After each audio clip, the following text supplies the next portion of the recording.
All right, guys, we are live. It is Monday night. We here with the Coach Reed Live show. Now, listen, we were already talking about nonsense right when we got on with each other earlier today. First, let me introduce you to everybody.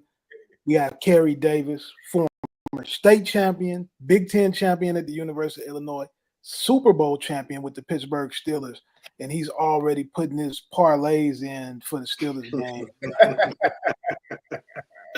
We got Smoke Dixon, a state champion, a SEC champion for the Alabama Crimson Tide, and a NFL player and a two-time Grey Cup champion in the CFL.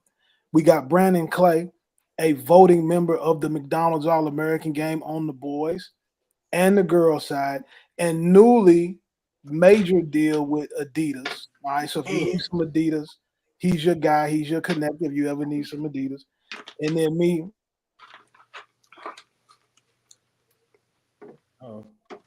Now, we're going to start here. We're going to start here right away. Brandon Clay, I'm going to start with you.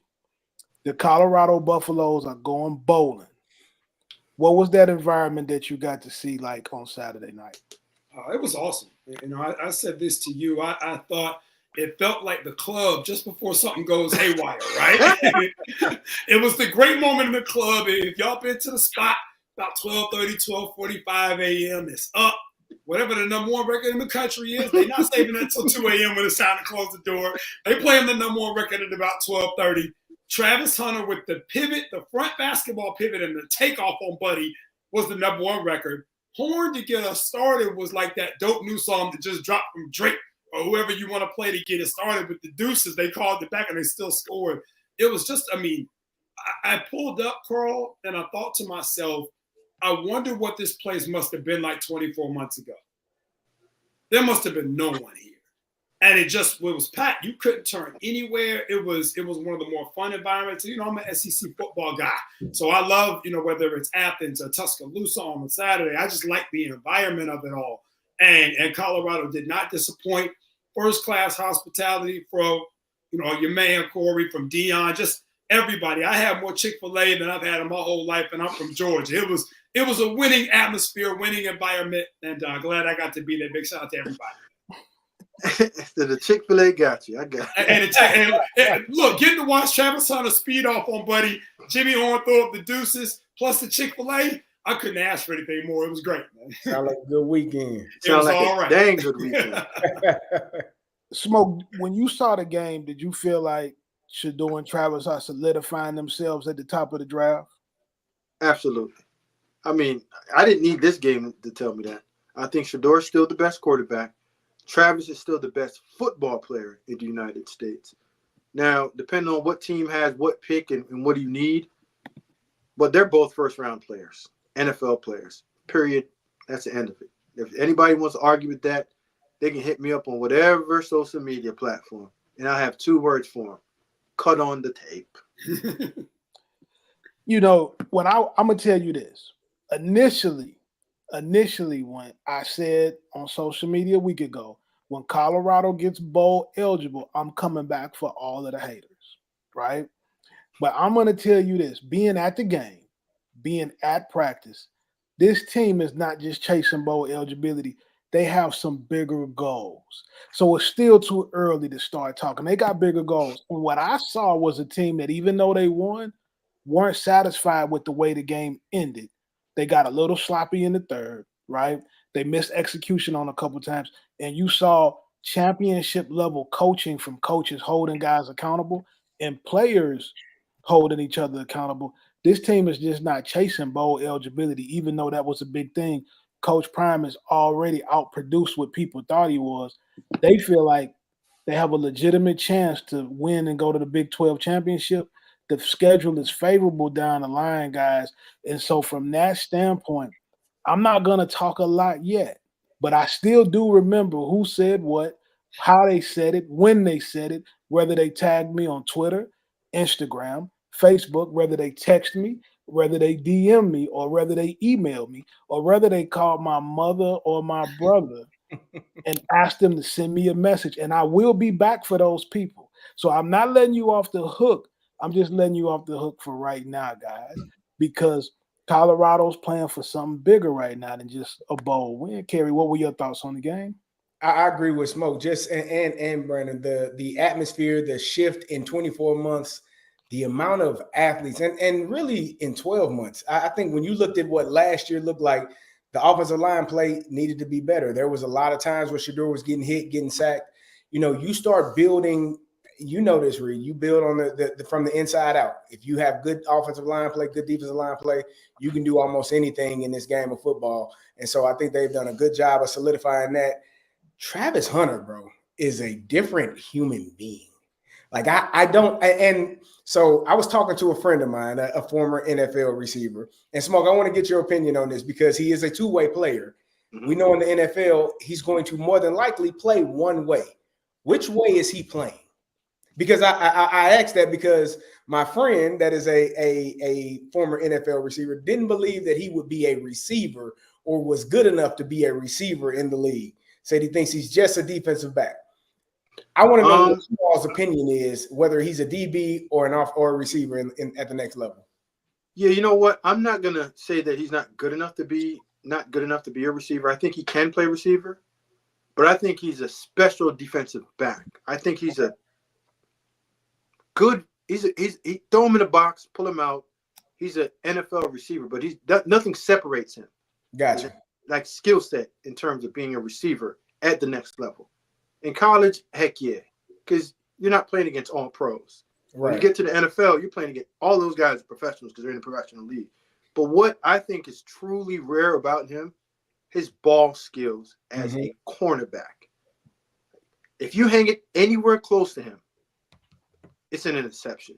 Yeah. Like I said, I don't think he has sticky coverage ability, but for a big guy, he's fluid. And he has ball skills. And he's not one of those stiff, high-hip guys that can't get in and out of cuts. He can. He can cover you, but he's just not a sticky cover, Darryl Green type of cover guy. But with his length, size, and he's going to scare a lot of quarterbacks from throwing errant throws. Yeah. Because if you do, he's coming up with them. And most guys can cover, but the separator of great cornerbacks is the ability either to lock you down where you can't be thrown to, or just like his coach, when you throw it to him, he's going to pick it. And when he picks it, he has the ability to take it to the end zone. So I think if he wants more money and he wants to go to more Pro Bowls and become an all-pro, I think he should stay on the defensive side. Gotcha. And get it done with. Well, I still think he's a very special player. I'm going to say this in terms of playing both ways because it's the debate that nobody stops. Can he do it? Will he do it? It just depends on the coach and whether the coach even allows him to be packaged on one side or the other. What I would say to your friend Kerry is he's special on both sides. Mm-hmm. If you look at the way that he demands the ball when he's talking to the coaches, when he's talking to Shador about throw him the ball, especially when he's a one-on-one situation, he expects the ball all the time. There's a couple of things that I don't think people give him enough credit for. Number one, he has an unbelievable work ethic. You're talking about a guy that practices every day. Most guys, if they were in his situation, they would take off from practice. They would try to rest themselves for the game. He practices every single day he comes out and works. You're talking about a guy that's also a 4.0 student. Work ethic off the charts. And a lot of the old heads, guys our age and older, we criticize this young generation a lot for not being dogs, not being tough enough. He is all of that. He wants to guard the best player on the other team. He wants to ball in every pressure situation. I'm never going to say what Travis Hunter can't do because I've had a chance to see it in practice. I've had a chance to see it up close and personal in games. I saw it at Jackson State. I saw it last year. And now this year, you're seeing football being played at the absolute highest level between Travis and Shador. I don't know what he's going to be in terms of whether they're going to put him at receiver or DB. Cordell Stewart said something to me this weekend, and he said people are designed to see football a certain way in terms of limiting guys based on their own preconceived notions. So what Coach Sanders is he's somebody who did it himself, so he knows that it can be done. A lot of it just depends on who's coaching him and what they allow him to do and how they feel about their investment. But I definitely think that he could do either one at an extremely high level. I don't disagree on what you're saying that he can't do it at a level. I just think it's higher at cornerback than receiver. I'm not saying that he can't play receiver in the NFL. Can. But what separates him, and when you talk about rare skills, is his ball skills as a defender. As a receiver, I think there are a lot of receivers that are like him that you can go out and find. Right? You can't say there's like one skill set that separates him from other receivers. You see what I'm saying? Like if you talk about Tyreek Hill, his burst and his speed separates. Julio Jones, size, explosiveness, speed, separator. You're not going to find that combination of a lot. But Travis is what, 6'1"? Yeah.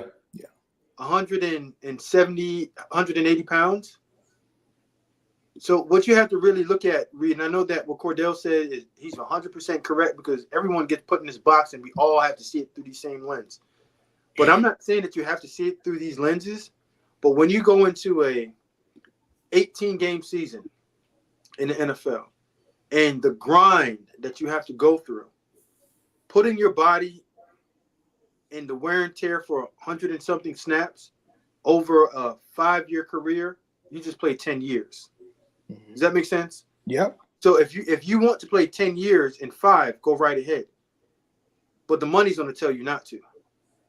Now, if you want to be used as a situational guy, 100%. But a full-time starter on both offense and defense just to prove a point, yeah, your money ain't going to be looking right. Because I don't think an NFL team is going to pay you $50 million because the top receivers right now are getting 30. I'm pretty sure when he gets re-up for his, it's going to be 40 and the top DB is going to be 30. So that's a $70 million guy that if I'm his agent and you're only going to pay him 40 or 45, I'm going to look at you and tell you that you're getting this on a discount. It ain't happening. Sit down and play one side. I'm going to say this before we get off of Colorado. Kerry, you made a statement about last year's offensive line versus this year. The offensive line only gave up 1 sack Saturday, and that was more of a coverage sack on a miscommunication on a route. They played ball. They played hard. They played tough. They came off the ball. And that freshman left tackle, Jordan Seaton, he is special. He potentially is going to be the number 1 pick in the draft 2 years from now. He's got that kind of skills. He's got that kind of size, that kind of athletic ability. And he doesn't look or play like a freshman. And so he has some learning curve at the beginning of the season, speed of the game. We all know when you go to college, the biggest transformation is speed of the game. That's the biggest adjustment that you have to make. But I'm telling you right now, Jordan Seaton is as good as I've seen in the last decade in terms of a left tackle prospect. Smoke, you evaluated him a lot coming out of high school. You from the same hometown. What is your thoughts on Seaton? Yeah, Reed, you knew I was one of the first guys when I got into the building 24/7 and saw it, and I was like, whoa. Yeah, I don't know where he's rated, and I've seen all the tackles in the country, even offensive linemen. I told you, I pulled you aside, and I said, hey, listen, he's the best one. He's like, well, prove it to me. And then we went through and broke him down. And after that, he was like, whoa. And then when you saw him go down to IMG, and you saw a young guy, he lost a ton of weight before he went down there. I don't think a lot of people understood that. He wanted to get quicker. He wanted to get in better shape. So he lost weight and put it back on the right way. But when you're talking about body balance control, he got it. Quick feet, got it. He got the size to anchor down against power. He has that nasty offensive lineman mentality, which he wants to hurt you. He don't want to be a pretty boy. He wants to be dirty, nasty, and get after you. Like, he has the right mindset. He don't get knocked off of balance. He's flexible. Right? He's explosive on contact. Now he has to get a little bit stronger because, like, weight room, that's something that he needs to get better at. And I think over a period of time he will. But just natural strength, be able to balance himself on one leg, get knocked off balance, being able to pull in space, latch on, being able to get tossed all the way around and still get himself back centered up to drive and finish blockers on his feet. Rarely do you see this guy on the ground. I don't know if I'm going to throw number 1 out there because I'm not a big number 1 overall pick offensive lineman, but he's a pro. And what you're saying, Carl, you're dead on. He is what he is. Barring injury and him not changing the mindset and still staying grounded and keep building around the right people and right atmosphere, yeah, you got a professional on your hands. I want to say something real quick because you said something earlier about dogs, and I don't know Coach Prime. Never met him. You know, I may have played against him later in his career. I don't recall, but to me, I hear a lot of people talk about, oh, kids these days, they only want one thing. They can't do it this way. You can't coach them that way. Yes, you can, because you recruit the kids that love this game, that want to excel in this game. It's a mindset, and this a collective group that, and it starts at the top, right? It starts with, you know, the university and the AD and the head coach, and it filters throughout your locker room. And when your star players have that mindset of, bro, we work over here. I don't care what your stars are. I don't care how many schools you had offers from, or I don't care how many schools was on you in the transfer portal. If you're here, you're working. And if you have that mindset and it filters throughout the entire locker room, bro, you can coach them kids hard. You can be honest with kids and you can tell them the truth. And the ones that don't like it, they're going to go away. They're not going to be there. And you don't want them there. Right. I'm a Pittsburgh Steeler. Mike Tomlin, we were watching the game a couple of weeks ago, and he said they miss out on some free agents because, you know, if you come to Pittsburgh, we work. We in pads on Friday. This ain't the country club, baby. Like we're here to work to get better. And if you have that mindset, and every man and every young person in your locker room has that mindset, you generally win more games. So hats off, man, because it takes a lot to get 17 to 22-year-old kids to dial in and lock in like that over. You know, you can get them for a day or two, maybe a week or two, but 6 weeks, 8 weeks, 3 months, like an entire season, that's a lot. And so everything starts at the top and filters its way down. I'm gonna tell you what too. I know you can coach him hard. I watch him do it. I watch him at practice. I watched the meet. I've been in several situations with him. The way I tell kids all the time, one of the biggest questions I get asked is, can you give my film to Coach Prime? And it's not really about that from a talent standpoint. I ask kids all the time, do you want to be coached like that? Do you want to be coached the way that he's going to coach you? Because he's seemed real cool on TV, and he is a cool guy. He's my boy. But he's going to coach you really hard and hold you at such a high level of accountability. And that makes a lot of kids uncomfortable because they haven't been held to that type of standard. Yep. So you got to know, and there's still a few coaches in the country, you can probably count them on two hands, that are still coaching that way. And they have a extreme amount of credibility, but you got to really want to play football if you're going to play for Prime because of the way he's going to make you work. He's going to make you go to class. You can't go and not go to class and do things like that. So all of that stuff becomes important. Hey, Reed, let me say this before we move on. So being there, you talked about the offensive line. I thought you nailed it. Shador's ability this year to play, and Smoke talks about this all the time, with a clean pocket. There were not – now I'm not even talking about him getting touched.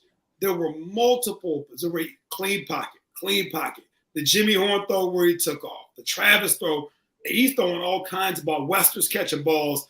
And it's just the pocket was just clean. And I remember watching last year, especially the second half of the year, and he was just getting rocked. Mm-hmm. Even when he wasn't getting sacked, he was getting hit on the throw. Every pocket felt dirty. And for him to be able to put up the type of numbers, he's at 325 a game, 73% completion, 3.5 to 1 touchdown interception. And a lot of that, to your point with the offensive line, not only is he not getting sacked, they're not even disrupting him in the pocket.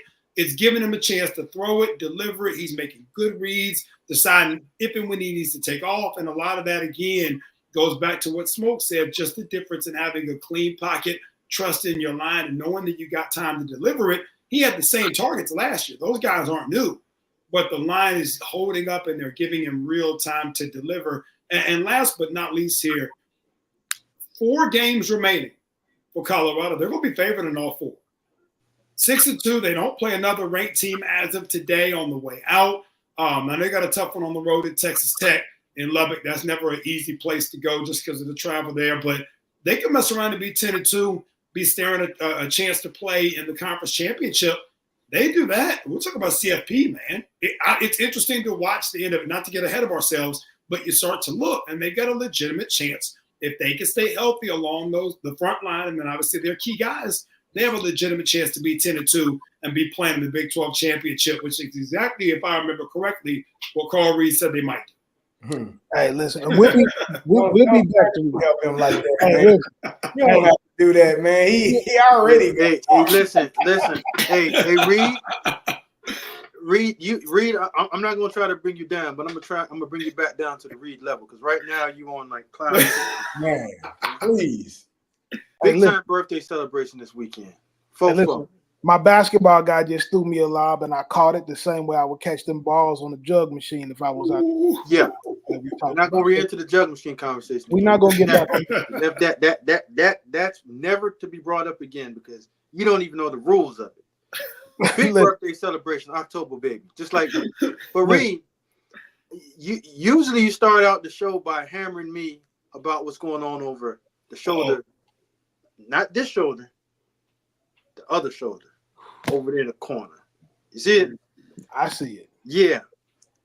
I told you I wasn't going to talk to you about it. Man, donut? Okay, hey. Say it again. What was it? Donut? Duncan. Krispy Kreme. Baby. Glaze. Come on, man. Like, I don't, like I told you, this is not even a real Bama team. This is just an above average Alabama team. I don't want to hear about your quarterback. I don't want to hear about anything other than you couldn't even get in position to kick a field goal, bro. Bro, they got down to the goal line, didn't they? Time out. First off, for 20 or full? 20 for those of you guys checking in. Yeah, time out. He's talking about the Alabama versus University of Missouri. Oh, that game. That game. Listen, Brady Cook is hurt. Bottom line. And when your starting quarterback gets hurt, right, there's going to be some things that happen offensively that you just can't do. We already saw when he left the game against Auburn and they couldn't play, and he came back from the hospital and went in the game. So to be honest with you, they're going to have to figure out a way on this bye week with Drew Pine, how to make him effective in that offense. But right now, I mean, they're in bad shape offensively, Smoke, for sure. Reed, listen to me again. I ain't saying nothing about the score, how close. I said donut, man. That's unacceptable.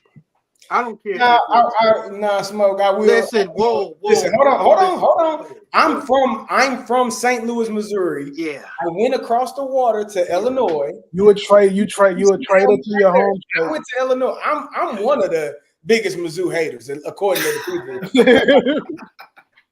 Now, with that being said, Brady Cook got hurt in that game last week. Sprained ankle, didn't look good. Oh, no. Came back into the game, led them to the victory. If your quarterback ain't playing, man, it's gonna be hard to get things going. Let me show you how many points you got. Quarterback is not to the level that you need him to be at this moment. Okay, this What's is that, a zero? Hey, okay, let me chime in here. Two things can be right. Smoke, you're absolutely correct. Yeah, two things can be right. Hold on. Drew Pine is exactly what Venables thought that Gabriel was letting him walk to Oregon. It's nasty to watch, man. Pine had a 10 quarterback rating. A 10. 0 touchdowns, 3 interceptions, and a couple hundred yards. That's a tough day. Now, do I think that he'll be better? Yeah, I do think hopefully with a week of prep, Pine was a serviceable quarterback for Marcus Freeman at Notre Dame. He was serviceable, right? Are they better with Riley Leonard? Yeah, probably. Does Pine have to be better? Can he be better? Yeah, I don't. He can't get much worse, Smoke. He had a 10 quarterback rating. But I think with a week of prep, give him a chance to get his feet underneath him. Hopefully he gets bad. But zero, Reed, that's a tough one. I ain't going to hold you. It's tough, man. I tried to help you right there, but that's all I got. Reed, you can't talk to me anymore again about Alabama versus Missouri. I'm done with it. I don't even walk around. I told you this is not even a good Alabama team. Above average. This is the year. This is the year that you come in and you get you one. Clark That's needs to get a way Vanderbilt. out too. Yeah. I figured out like this is the year that we got to get him. We're gonna get him. Reed, this was you and Drink's year. Oh, Can't tell me about break like your quarterback not playing and losing the game. I get it. Like not a starter. Like I understand all of that. But the donut, my man, that's a whole nother special menu. They don't even when you order food, like donut ain't on that big time menu. It's not. Like we have fingers, we can pick food up. We don't got to just stick our fingers in the donut hole and eat it. That's what you guys are doing right now. Bad look. Don't talk like I don't even want to call this a bet or win or nothing. I told you I'm not even. I didn't even look. No, we're not going to talk about it. I just want to remind you that you came out and said St. Louis, Missouri over everybody, and you couldn't even get them boys to score a point. He has no words. Yo, I've never seen Carl Reed speechless. He has nothing. This Bama team is even good. He's mad. He's bothered. Listen to this. 0. If you a high school prospect, we need you. You're a high school prospect. I can't have this happen again. Against a high school prospect, if you in the transfer portal, we gotta have a conversation. I mean, UCF put up points against Bama. Oh man, Nico couldn't even complete a pass in the first half, and they still beat Bama. Diego, the 5'8" cat from New Mexico State, put it on them. Like, we got to change topics. We got to change topics, man. Listen, bro. Smoke, I need you to come on. Listen, I'm on the radio here in St. Louis. I need you to come on the radio with me one day so you can give these St. Louis Mizzou fans the gospel in which you're speaking right now. That's all I ask for. Just give me 5 minutes, bro. Just 5 minutes. That's hey, listen. When we get off, hold on, time out. Why you up there laughing? Kerry Davis. We took an L. Okay, while you up there laughing, right? Hey, we scored. We scored. You scored. At least you listen, Reed. You and I played in that game. Maybe, kind of, sort of. Nobody knows. We didn't score. Oh man, this is bad, real bad. Mike Jackson. We took an L. We did take an L in Oregon. You guys lost. They got the donut. That's a different monster. Real mad. Joe Jackson. They got past the sticks. Kane Warmack's defense shuts y'all out. Listen, the only thing I'm gonna say is this: tomorrow I'm on a flight first thing in the morning, and I'm hitting the recruiting trail. I'm outside. Right? I'm outside. Listen, I apologize, man. I broke off subject. Go back to the scheduled program. Next game, Ohio State and Texas both had close calls. Ohio State to Nebraska, Texas to Vanderbilt. But a win is a win. People been questioning you. Smoke, don't you win? Take a win however you can get it. Yeah. Here's what I say, Reed, that made the best coach in college football in the last 15 or 17 years the best. Nick Saban coached harder and was more critical on wins than he was on losses. And the real good coaches will find ways to motivate you after a win, regardless how you get it. So I watched the entire Vanderbilt game versus Texas. Like Vanderbilt it's like fighting a dirty fight. You're going to come out and win that fight, but you're going to be scarred up, busted up, and you're not going to look good. It's going to come back to the scorecards, and you're going to like, did we win? Because we didn't knock them out. Nebraska versus Ohio State. Reed, I'm telling you, there's something that makes me so nervous about Ohio State. It felt like they're not physically ready. They're not physical in the trenches. It felt like they were sleepwalking a little bit in that game. They were sleepwalking, but they're not physical in the trenches, Kerry. They can run the ball because they have really two good running backs. Mm-hmm. But just knocking people off the ball and taking control of the line of scrimmage, I have not seen them do that yet against a good defense. Not against the Sisters of the Poor like they've been playing. And when you get to Nebraska, when you get to November, it comes down to who can control the line of scrimmage, and that's where you see physical play, depth play come into control. You spend a lot of money in the portal. And I always say, if you want to spend money on skill guys, good luck because you're going to look good in September, October-ish. But once you start getting to December, in the meat of your schedule, where you're going against teams that studied you for the entire season, know all your tendencies, and tendencies are thrown out the window, trick plays are out of the window, and you have to line up and play knockout, drag-out football to where you're only winning by maybe 10 points, but those last 10 points are physical, grueling points at the end of the game where you have to make somebody submit to you just because you're more physical and you demand excellence out of your team on both sides in the trenches. I ain't talking about guys throwing the ball.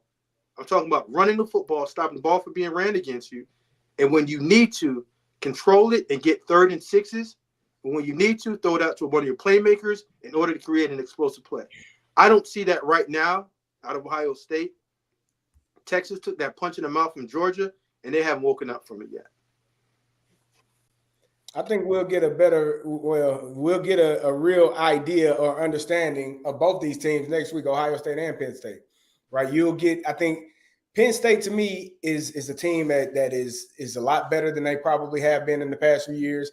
Ohio State, you said you don't feel like they're physical enough, but that's going to be a really good game. Ohio State going into Happy Valley. I've said this before. Fortunately, it ain't a night game. It's at 11 a.m., which is strange. They should be playing at night. But playing in Happy Valley, what's your face frowned up like that for? You don't have Big Ten. You have your face does something when I speak Big Ten. I know it's a foreign language. Don't We're talking about one of the top conferences. Don't start the top conference. I apologize that your face does that when we speak Big Ten ball. Don't start. I don't want before we get to it. Listen, I don't want none of the coaches from the Big Ten texting me. 3 in the top 5. DMing me. Tell me again, Smoke. Thank you. 3 in the top 5. No issues with the Big Ten. I'm just checking. It looked like it. Your face did something strange when I was talking about it. But no, that's going to be a good matchup, man. Playing in Happy Valley is a tough task. And if you are not going to be physical, and Penn State has shown that they can play in those games so far this year, that's going to be a good game. That's going to be a really good game to watch to see how Penn State figures some things out and how Ohio State figures some things out. And if Penn State can stay doing the electric things that they've been doing offensively so far this year. Well, we'll see. It remains to be seen, Allo. They're saying a game time decision, but if he can't go, I don't know if they're any better off than Missouri was with Pine, man. I think it's hard to play backup quarterbacks. Guaranteed they don't get shut out. Oh, man. But no, I mean, and obviously Allen's been big, 3-1 touchdown interception ratio. But, you talk about a game like that, Singleton will be big. And to Smoke's point, the game is going to be played in the trenches. Can Penn State, can this finally be the year that Franklin gets the big win? Feels like every year they're 6-0, 6-1. They get to this game, whether it's them or Michigan, right? They get to Ohio State, they get to Michigan. The stage is set. The deck is set. It's time for it. And they never win. So does the law of averages finally catch up in Franklin's favor for them to steal one on Saturday, man? Well, they at home too. It feels like they usually lose that game at home. Yep. Like it's not like they're going on the road. It's like it feels like they play that game with everything on in front of them, and they end up losing that game. So this is that challenge, that test to see if James Franklin is able to get over that hump, and his team is. Well, Brandon and Kerry, I'm gonna break some news to you guys. Both of these coaches have failed to win big games. So it's not like you can't say neither one of them's done it. Ryan Day, no bueno. James Franklin, no bueno. So this is more of a game of can either one of these guys win? This is not on James alone. Yeah, no it's on both of them. I really was saying that in addition to Aller being out, though, for some reason he's out. I'm with you. I agree with you. But Ryan Day got to come home too with this W against a really good team. Yeah, he's busted up Penn State all these years, but now this is a critical game for them because if they lose 2, not saying that they can't make it to the playoff, but it gets a little bit more different, especially if Indiana continues to just win this thing out. And they still have Indiana on the schedule for games. So that's the game I really want to see. Indiana's rolling. I love. Listen, Kurt ain't playing no games right now. He out. Indiana a problem. Yeah, he's talking reckless too. And Smoke. I told you the other night. I see a scenario where Indiana finishes undefeated and mess around and win the Big Ten. Absolutely. Then this game becomes crucial for Ohio State. Like Penn State can lose this. and still be in that conversation. Ohio State loses this, and they go play Indiana, and Indiana gives them that L. Now you're looking at saying this is the Philadelphia Eagles when they had all the big-time free agent signees, and they no bueno. This is a bad look if Ohio State did not beat Penn State and at least get to the playoffs. No, it's no bueno. This is a bad look. Bad look. I mean, that's my thing, man. When I think about, the whole situation with the Big Ten and how it could end, Indiana has put themselves in a situation where, bro, you don't know what how they gonna crash the party. They're gonna crash it. And they are schedule-wise, man. I mean, again, they're the favorites. The only game you would say they're not favored in would be Ohio State. And at this point, obviously, Ohio State has more talent on paper, right? So you could say +7 Ohio State and fine. They're still in position to go 3-1 down the stretch. And at that point, they're still 11-1. Like, you're going to get them. There's no way you don't make the CFP as one of the two best conferences, whether you want to say they're 1 or 2, right. Maybe for that debate right now. You're not 11-1 in one of the two best conferences in the country, and you don't make the CFP. As long as they roll through, they're supposed to get Michigan, they're supposed to get Purdue, they're supposed to get Michigan State. They get those three, the Ohio State game is just house money, man. Smoke, I got a comment for you right here from Southside D. He said, you tripping, Smoke. Ohio State has great play in the trenches. They just have an average quarterback. Get them, Smoke. Again, just you cut on the film, you check the stats. Like Will Howard is playing above average. He's not playing as average quarterback. He's playing above average quarterback play. Like if he goes for 5 and slides, and they kick the field goal and ties the game, and they beat beat Oregon, he's not saying that. All I'm saying is that you saw Oregon, the only team that they really played that's worth talking about right now. They're not battle tested, Kerry, at all. And in November, if this is their true first battle in the beginning of November, wow, that's tough. Well, now they're gonna have that battle this weekend. That's what I'm saying. But they're not battle tested like Penn State of going in and being down against USC and finding a way how to win. Right. You know what I mean? Just finishing games so you know that at the end of the day, you can win tough games, either from playing in front or coming from behind or in adverse situations. Like, we've checked the boxes on Penn State already. Check. This team can do it. In the trenches, when you look at it, Oregon handled them in the trenches on both sides. They didn't get to the quarterback. Oregon ran the ball on them, and they couldn't run the ball efficiently against Oregon. That's the only team that you can really say battle test, and Oregon's not the best in the Big Ten in the trenches. Let me ask you this, as we move on to the next topic in college. Mario Cristobal, after they beat Florida State this weekend, he said recruits, both in-state and nationally, we've separated ourselves from everybody else in the state. He's on a natural high right now. And Miami has they separated themselves from Florida State and Florida. What do you think about the trajectory of the Miami program right now? Shout out to Cam Ward for getting Mario to come out and speak. B, Kerry, when you had that when you had a bodyguard type guy behind you, but none of y'all are little guys, so I'm the little guy, right? And you can go out there, you can sell as many wolf tickets as you possibly can, because at the end of the day, when you're sitting there wolfing, that big guy's gonna come over the top of you, wow, and lay somebody out for you. Yeah, that's what Mario Cristobal is doing right now. He knows that he has that trump card. Like Sunbelt Billy's probably gonna get moved on. Coach Norvell is struggling right now at Florida State. He's 1-7. It's bad. It is. So, who are you talking about? FAU, FIU, Central Florida, or South Florida? Hey man, it is what it is. They're doing their thing right now. But at this point, come out and say that.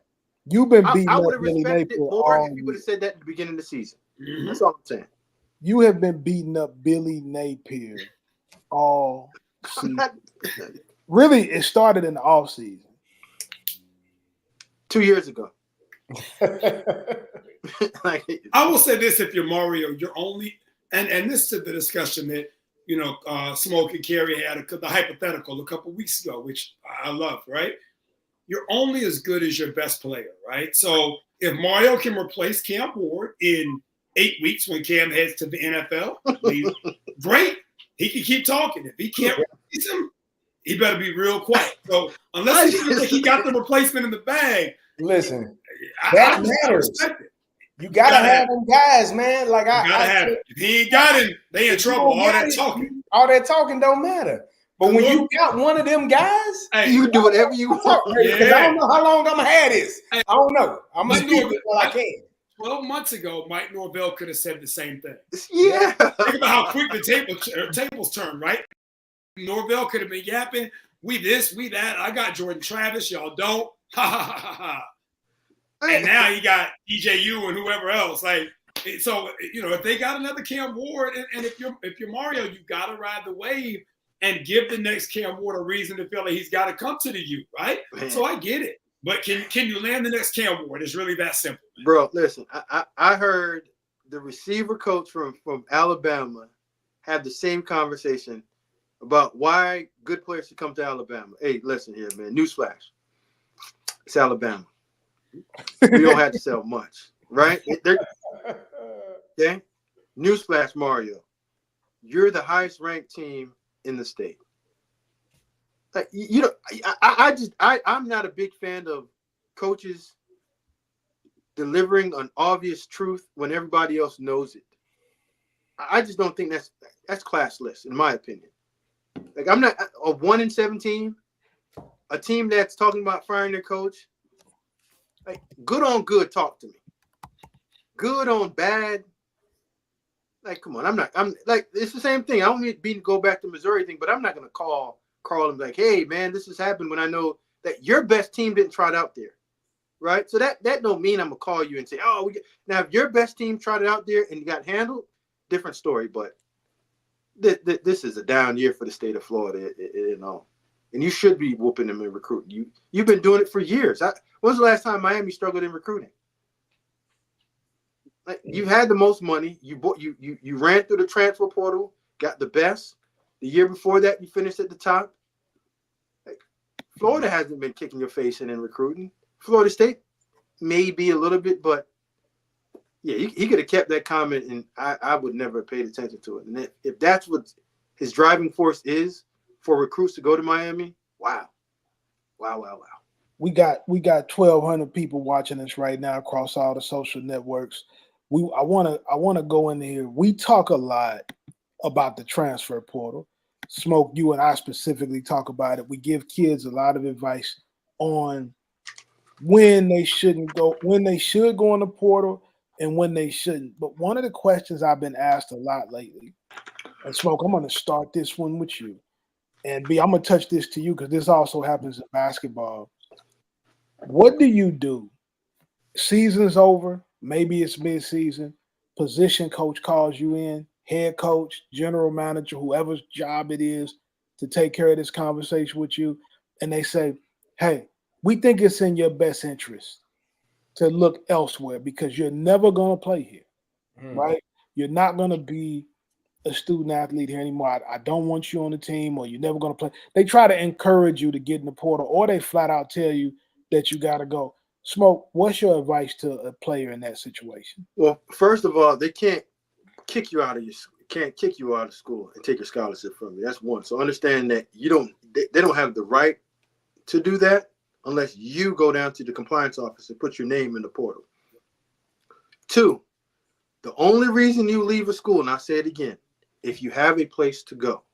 So if you don't have a place to go, you look at all of them in the room, left to right, right to left, and say, I appreciate the evaluation, but I'm going to be a good student. I'll be already registered for class, and I'll graduate whenever I'm ready to, and then I'll be out of your hair. I'll be at practice tomorrow. I'm going to be at the workout. I'm not going to be on any of your list. I don't have anywhere to go, coach. And being that player that they're saying that you're never going to play again, the opportunity you play at the next level is probably slim to none anyway. So have some self-awareness, know that you're not going to the NFL. All I want to do is graduate.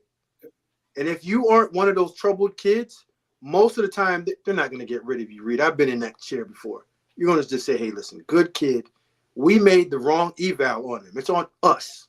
We evaluated him wrong. He's not as good as we thought he's going to be. He's just going to be a good player. Practice player, student, don't get in trouble, and you'll be fine. But don't leave. When you walk out of there, shake all their hands, just tell them thank you. Get ready to go to class tomorrow, and do that for the rest of your life until you graduate. No bueno. Don't leave. Agreed. I'll take it one step further than that. I think everybody, and again, Smoke, I think the biggest caveat is you have to be a good student here, right? And a good student just means not a troublemaker, on time to practice, good in the weight room, just good around it. And I've seen this happen in a couple programs, obviously remain nameless, but this has actually worked in a positive way where everybody's kind of come together. Hey, if you want to play, you're probably best playing a level down.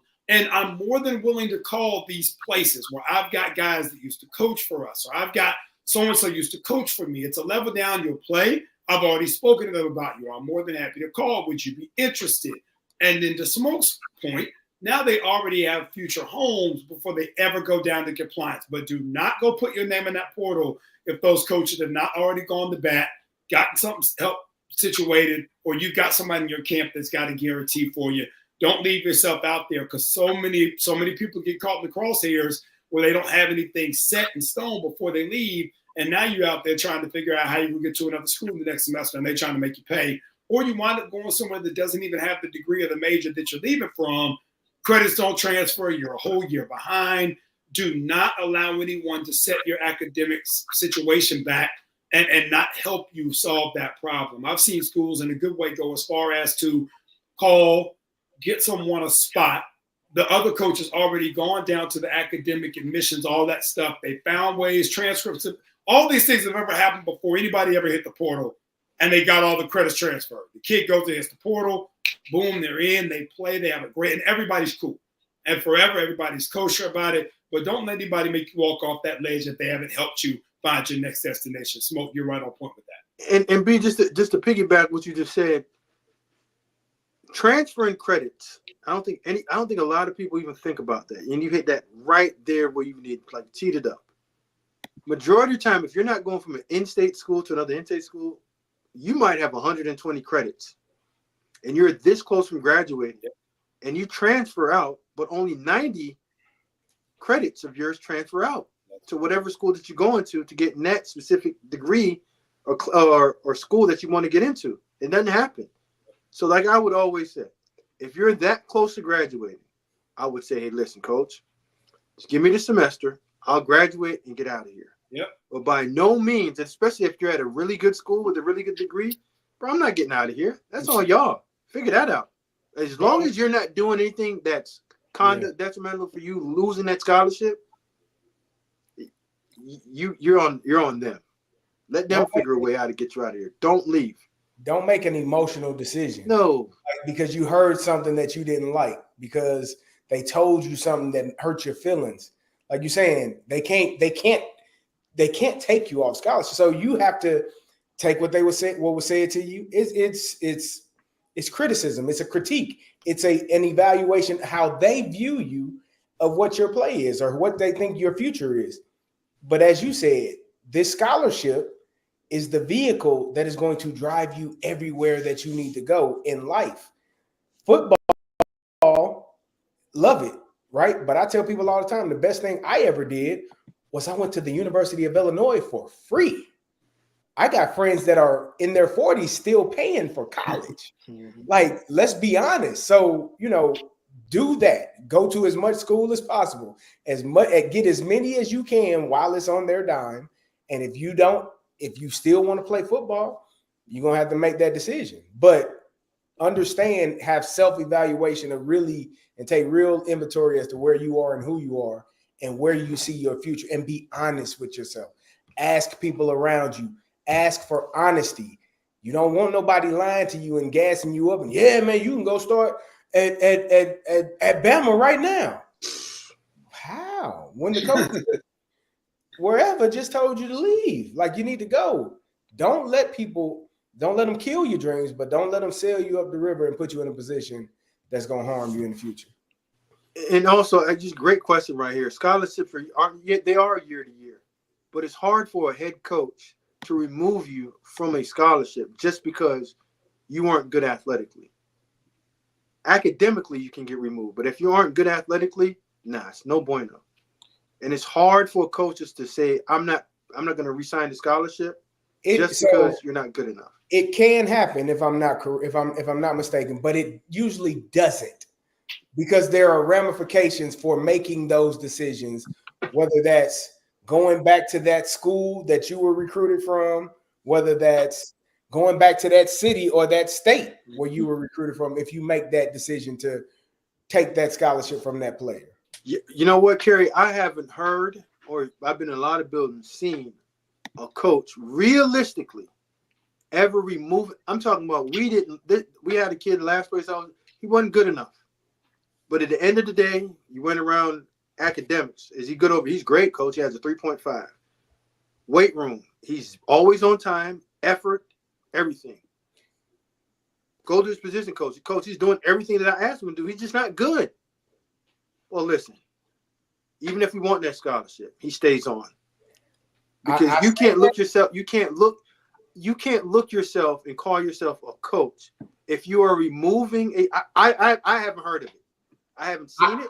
I say that because I had a Division I coach ask me to help him get back into a particular city because he made a decision to remove a particular player. Yeah, we both had to deal with that same coach in that situation. And that coach asked me, "Can you please help me get back into the city? Because I can't do it." So can I ask both of you guys a question? List. When that coach removed the player from scholarship, was that player in good academic standards? That I can't speak to. Yes, the player was in good academic standing. I wanna get into this on it because I deal with kids on this all the time. Go ahead. What the coach is doing, what a lot of college coaches will do, they will prey on your emotional state. We all know that when we call a kid in the room and we tell a kid he's not good enough to play, or that he's not going to have a chance to play, that his next move is to go to the transfer portal. Yep. And he would tell you later when it happens, Yep. right? So they're preying on you to do that. But here's the situation. Smoke hit it on the head earlier. They can't take your scholarship from you. You can stay at school and finish your degree. Yep. They can remove you from the team. Yes. They don't have to keep you as a football player on the team. Correct. So here's where the mental conflict comes in. 4 years, and I do mean for all 22 years I was a coach, I've had parents that played for me, parents at other local high schools, and I've had parents that would fly into St. Louis to meet with me about recruiting, and they would all tell me the same thing. Academics are the most important thing. And that's typically a lie, right? It's always the most important thing until they take football away, right? So now if you say, well, he's not going to play, but he can still get his degree for free, right? That becomes unacceptable to them.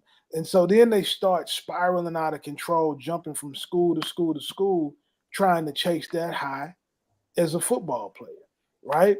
And so from that standpoint, I always tell the guys, number one, you can't get the guys that play for me. I used to say, you can't get in the portal without calling me first and telling me every single thing that's going on. And I had a kid that played for me. That coach told him as a redshirt freshman, you're never going to play here. You're going to be a scout team guy the rest of your career. Well, he still got 3 years before he has. I say, listen, bro, your mom can't afford to pay for your college. She can't afford it. And if you went and dropped to a Division II school, then you had to take out loans because it's partial scholarship.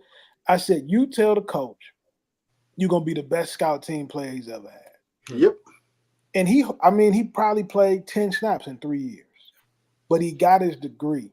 And now he's going to law school, right? And so he got his degree for free. He's able to go to law school. And so the law degree is going to change the trajectory of his family. He didn't make it to the NFL. He ended up not being good enough. And there's nothing wrong with that, right? But most parents and most kids, well, academics is the one thing, that's never true. I can name you probably 5 kids in 20 years who I would say their parents really cared about them getting really good grades. Right. Other than that, it's always an emotional thing. We're always in a high emotional state because of playing time. And I want to go to the NFL. And you guys, you and I all know that that's not going to be everybody's reality. Yeah. You know, so I'm going to end with this, and we're going to get out of here tonight. I'm going to end with this. There was a play. Carrie and Smoke, I'm going to let you close us out on. Jaden Daniels, Hail Mary. Washington Commanders against the Chicago Bears. When the corner from Chicago is waving at the stands, ball goes off his head. Hail Mary. You two close us out on that. You want to go first, Smoke, or you want me to go? You got it first. You're the offensive guy. So set up the play.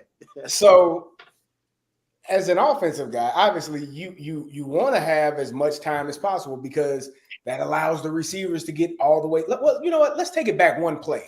The play before. Let's go back one play before I get into that, because the play before was vital to what allowed the next play, the final play, to happen. 6 seconds left in the game. Chicago has 6-7 defenders almost from the 20-yard line on in into the goal line. They are giving up a 12-yard, 10 to 12-yard out route, catch the ball, get out of bounds. This is the NFL, man. Throw and catch is the easiest thing you can do. Routes on air. Routes on air. We should be 100%. Do you hear me? That's the mindset. Routes on air. Throws the 12-yard out, catches it, gets them closer to the 50-yard line. And so now we're on the final play of the game. Chicago, for whatever reason, essentially rushes 3 people. The Commanders have 6, which means they're essentially double teaming all 3 of those rushers that are rushing. They got a guy, the Bears do, that is spying the quarterback. For whatever reason, on God's green earth, is he spying the quarterback on a final play of the game when you're 50 yards away? He got to get to the end zone. I don't know what that is. I have no clue. He's spying the guy that ain't running. He's not running the damn ball. You know what? I want you to run the ball, sir. Go ahead and cross the line of scrimmage and make my life easier. You're standing there for no apparent reason other than we got to have 11 people on the field. That's the only reason that you're there. We got to have 11. You might as well have sat your foot on the bench and we played with 10. So that's number one. Jaden Daniels, offensive line running back, do a fantastic job of keeping the pressure up off of him. Jaden Daniels is running, scrambling, finds time. And what is that doing? That's allowing the receivers to get down. You need them to get down to the goal line, to the end zone, so I can heave this ball and have a chance. Now, from the Chicago Bears, I'm not even going to get on the young man Stevenson that was waving up at the crowd. That's a whole, he got into the play. He wasn't locked in. I'm certain that will never happen again in his entire life. Not worried about that. What I am worried about is you got guys down there. Every coach in America works on this scenario from a defensive perspective. Victory, prevent defense, go up and bat the ball down. Don't try to catch it. Knock it down like a volleyball spike. You can do it one hand. You can do it 2 hands. Go up, highest point, knock the dang on ball to the ground. Let's go home and have a good night. Catch the plane about to leave in 2 hours. We got to get ready. We got to go back to Chicago. Knock the dang on ball down. This young man, after waving to the crowd, runs in there last second and tips the ball up. And I promise you, if I ever ask Noah Brown this, the receiver that caught the touchdown pass, is that the easiest pass you've ever caught in your life for a touchdown? I'm sure the answer is yes, because he didn't have to work for it. He just stood there. He was so shocked when he caught the dang on ball. Kerry, 1 second. The second easiest pass. The first one was played before. Yeah. That one was the easiest one. Routes on air. Hey, hold on, real quick, Smoke, before you go. Hold on. The best part of that whole scenario to me, the play before the route on air, was that Tony Romo literally walked through what was going to happen. Hey, hold up. Minus the fact that it was going to be a route on air. Hey, man, I'm looking for the 10 to 12-yard out. They're going to throw it to the sideline, preserve time, probably 2 or 3 seconds left. But I still expected to see a cornerback in the play. There was no one in the play, and they ran the Tony Romo. Unbelievable. Kerry, can I get my defensive analysis real quick before we jump off? Because Carl just got back home, and he got to go celebrate his birthday. That's why he's trying to sneak off. It's all good. I get it. Hats off to you. Listen. the first thing when you talk about the last two plays, there's a play that you call the defense called sideline, right? Yeah. And you protect the sideline. You basically build a picket fence on the sideline with your under zone defenders, your underneath defenders, and your cornerback, and you say, okay, there's 3 layers. We're not letting you catch the ball and run out of bounds. You catch anything that you want in the middle. And I'm okay with that. No timeouts. You can slide, put the ball down. Go home.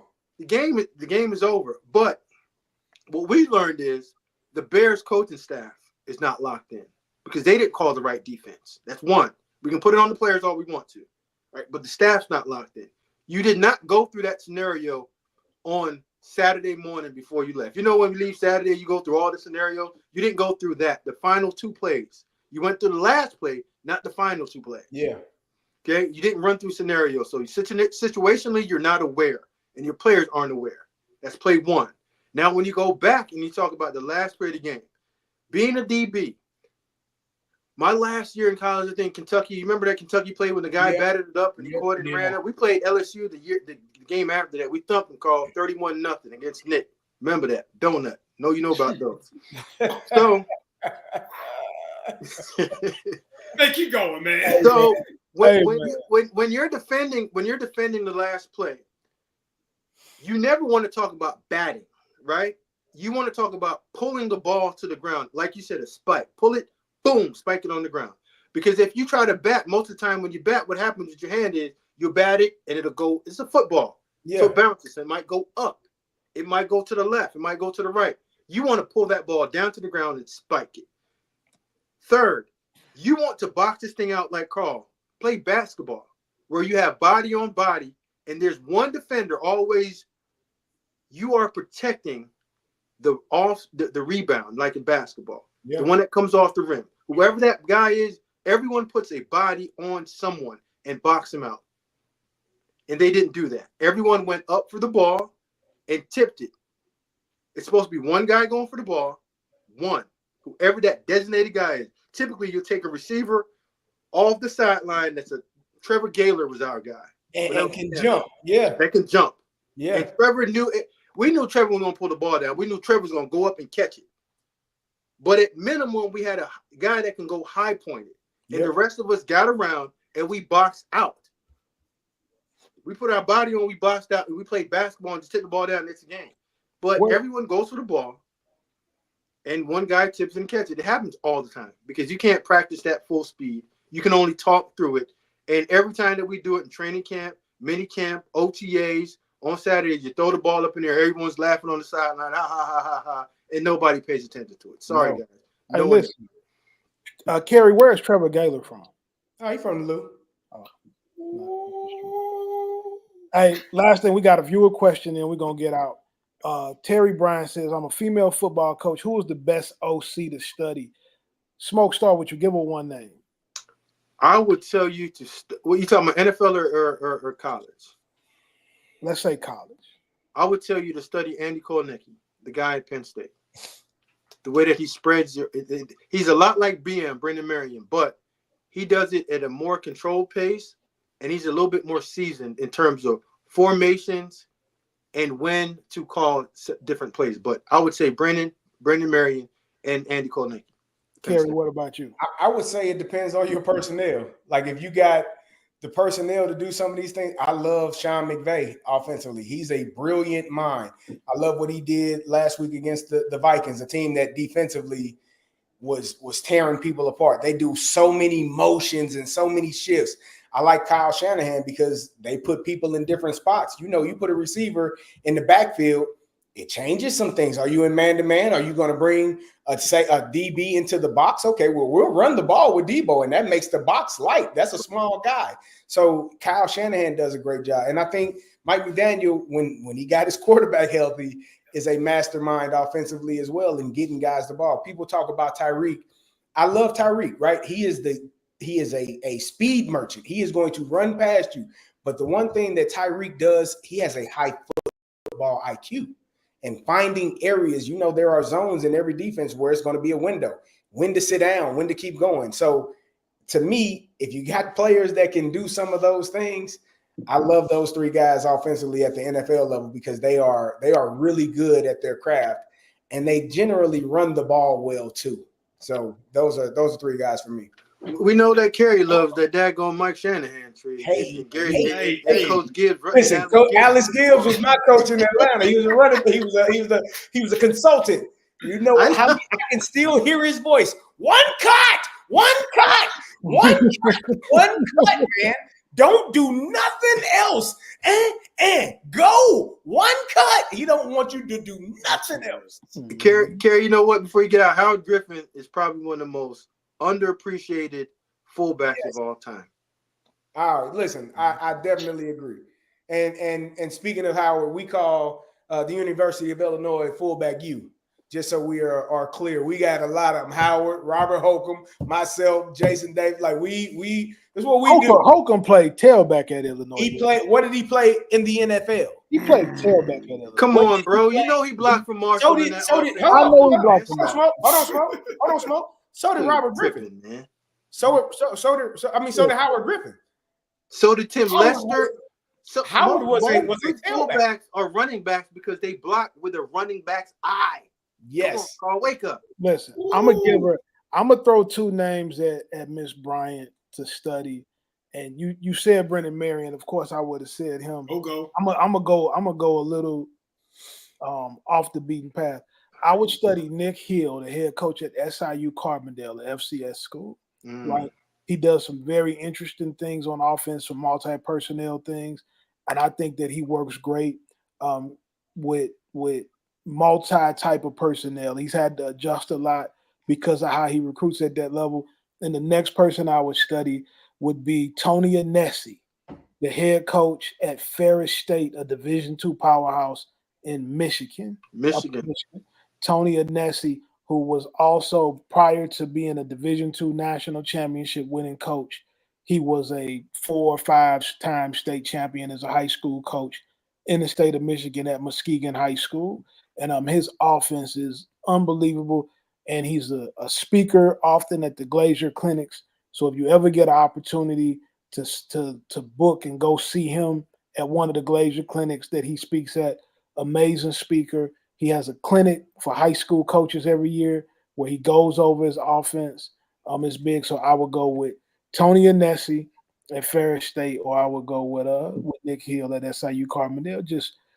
Some very, very creative things that they do offensively. Hey, Reed, real quick on the way out, man. Shout out my boy Todd Monken, man. Make sure y'all put some respect on my boy name. A couple national championships. I'm done. Hey, listen, fullback you. We're gonna have to study that again. We're gonna have to talk about that. We're gonna have to. Hey, but Carl, you to call it fullback you, they had to play fullback at your school. No. Play fullback in the league. Who plays fullback at their school, though, and then goes to the NFL and plays fullback? That's an interesting question there. Listen, Carl, name some good fullbacks that weren't running backs in college. Yeah. Daryl Johnson was a running back. O'Neal was an all-pro fullback, and he played tailback in New Orleans. Tim Lester, same thing. He hurt his ankle. Every fullback has played run. I forgot my boy Jamil Cook too. Please forgive me. I thought you were going to say Jamil Cook. I forgot about Cookie. I thought you were going to talk about Cookie. And listen, you're talking about not only fullbacks, starting fullbacks, and Super Bowl champions as well. So I'm gonna talk my talk. We are fullback you. So that's what it is, man. And Jamil started as a tailback. Man, what's my boy name? Vontae Leach. Vontae Leach was a really good one. Carl, listen, bro. I'm black, bro. That man about smoke like me. Bro, he used to come out there. He probably did not put on lotion for a reason. That's insane. And when you hit him, Reed, it felt like running into a tree. You know when you run into that hard bark of tree and your skin just gets scaved up just on the bark? Yeah, that's what it felt like every time you just hit him. It was like Velcro. Like, bro, you ain't put up no lotion. And he drill capped. Vontae Leach another one, bro. So fullbacks are coming back. We're gonna research this fullback topic, and we're gonna lead with that. Find me 4 or 5 of them that. Oh, don't. School. If you're right, you know I'm gonna come on here and tell you that you're right. But Do if your you're thing. wrong, I'm coming. Before we get out, I'm gonna. There ain't that many fullbacks to even research that. It really No. ain't. Just say Syracuse. Wrap Just us say up, Syracuse. He want me to just let him. He want me to just let him have it. No, Listen I to want you to do the research so you can come back and validate what I just told you already that I know. Listen, we getting out of here. We got about 1,700 people watching live, guys. Thank you for all the support. Listen to this before we get out. I led the show with this, and I'm going to end this with it so everybody hears again. I said a week ago I was going to come after all the people who were on me about hating on Coach Prime and the Buffaloes going bowling. Colorado has become bowl eligible, but I do also believe they're about to compete for the Big 12 championship. So I'm going to wait a couple of weeks before I come for you. But if you emailed me, if you DM'd me, text me, tagged me, Instagram, Twitter, Facebook, whatever you commented on one of my things, I have it all. I promise you, I have every single message, right? I will be tagging you, DMing you back shortly. I will be here to talk to you about it. I'll be tapping you on your shoulder. Hey, it's me. I want to talk to you about this. Reed, can I say something real quick? You can. Go ahead. Take away the bias visions off. Take away Colorado out of there. Take away what Coach Prime's doing out there. If I told you on a team that you have potentially 3 to 4 guys that's going to get drafted, 2 of the 4 are going to get drafted within the top 5 of top 10 on your team, how many wins would you say I'd give you? 10. Just off the top. 10. Okay, good. So be careful on when you go for people's head, because that's another head that's coming for you, because they got players too. Oh, I'm built for it either way. Yeah.